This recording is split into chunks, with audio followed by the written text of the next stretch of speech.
اس کو بولتے رہتے ہیں مجھے یہ مسئلہ ہے، یہ مسئلہ ہے، یہ مسئلہ ہے، وہ چپکے سے سنتا چلا جاتا ہے. کیوں؟ اس کی وہ فیس لیتے، وہ اس کو سنتا چلا جاتا ہے.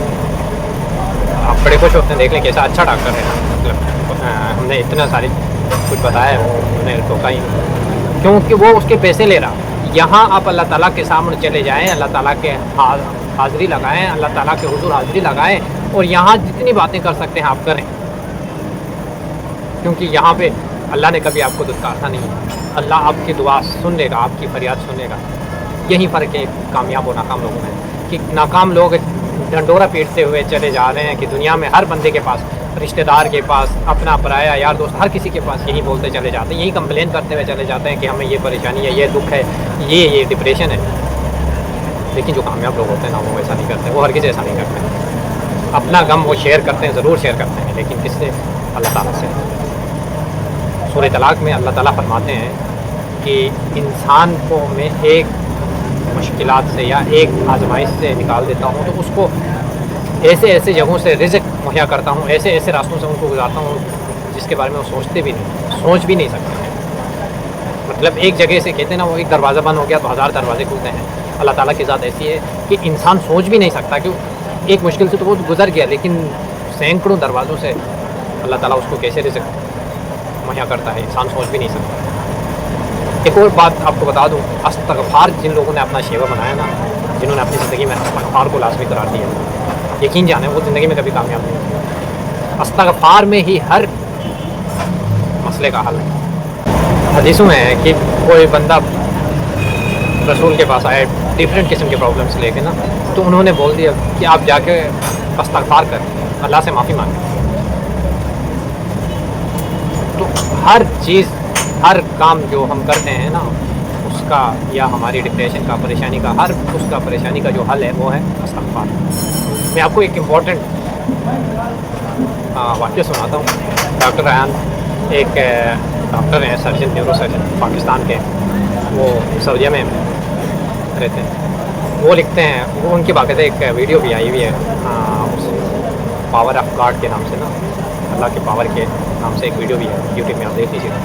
وہ ایک واقعہ بیان کرتے ہیں اپنی زندگی سے. مطلب وہ کہتے ہیں میں نیورو سرجن تھا بہت بڑا، تو ایک دفعہ مجھے کسی آپریشن کے لیے، کسی انسان کے آپریشن کے لیے مجھے دوسرے کنٹری جانا تھا.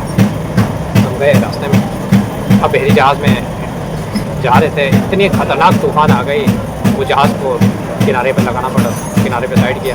پھر میں نے وہ جہاز والوں سے پوچھا کہ میں نے فلاں جگہ پہنچنا ہے، وہاں پہ جا کے میں نے آپریشن کرنا، مجھے جلدی جانا ہے. تو وہ جہاز والوں نے کہا آپ کے لیے ہم دوسروں کی جان خطرے میں نہیں ڈال سکتے، آپ چلے جائیں، بھلے آپ جہاں جانا چاہ رہے ہیں نا وہ قریب ہے جگہ، تو گاڑی لے لیں، گاڑی پہ چلے جائیں. کیرا میں گاڑی لے کے چلا گیا. گاڑی لے کے میں جا رہے تھے، طوفان اتنی خطرناک ہو گئی، ایک گھر کے سامنے جا کے گاڑی کھڑی ہو گئی، آگے چلا نہیں جا سکتا تھا. ہم نے دروازے پہ نوک کیا تھا. ایک بوڑھی خاتون جس کے چہرے پہ جھریاں، کافی ایجڈ عمر رسیدہ خاتون نے دروازہ کھولا.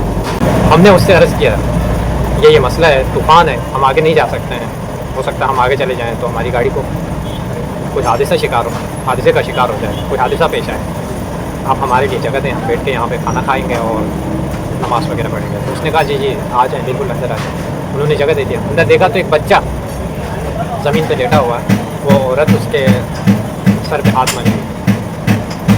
پوچھا کہ یہ بچے کو کیا ہوا؟ تو وہ بڑھیا کہہ رہی ہے اس کے ماں باپ ہیں نہیں، میں دادی میں اس کی، تو میرا ولی وارث نہیں ہے، بچہ ہے، تو اس کی علاج کے لیے میں پریشان ہوں، اس کے سر کا مسئلہ ہے. تو میں ہاسپٹلس میں گئی ہیں، ڈاکٹروں نے کہا فلاں نیورو سرجن کو دکھائیں. اب وہ نیورو سرجن کے پاس جانے کے لیے میرے پاس پیسے بھی نہیں ہیں، اور اس سے مجھے اپائنٹمنٹ لینے کے لیے ٹائم بھی نہیں ملا، اتنا رش لگا ہوتا ڈاکٹر کے پاس.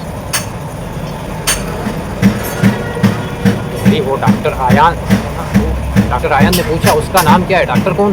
تو کہا یہ ڈاکٹر آیان ہوتے ہیں. ڈاکٹر آیان یہاں پھوٹ کے رونے لگے، بہت پھوٹ کے رونے لگے. عورت پریشان ہو گئی. پوچھا بھیا نے کہ آپ رو کیوں رہے؟ تو کہا میں وہی تو وہیں ڈاکٹر آیان ہوں. اب اندازہ لگا لیں، اس بات سے اندازہ لگا لیں کہ انسان کے لیے اللہ تعالیٰ کیسے اسباب پیدا کرتا ہے. کہاں وہ بچہ اور کہاں ڈاکٹر آیان اس کے ادھر پہنچ گیا اور اس نے اس کا علاج کر دیا.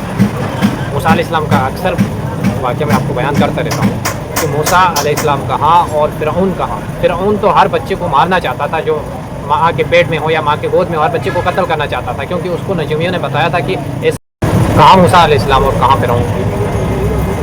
جو بچے ماؤں کے پیٹ میں تھے یا ماؤں کے گود میں تھے، ان سب کو قتل کروایا تھا فرعون نے، کیونکہ نجومیوں نے اس سے کہا تھا کہ ایک بچہ جو آپ کے لیے بہت ہی نقصان دہ ثابت ہوگا، جو آپ کو شکست دے گا، ایسا بچہ دنیا میں آنے والا ہے۔ آپ یقین کریں، اندازہ لگائیں، آپ خود حیران ہو جائیں گے۔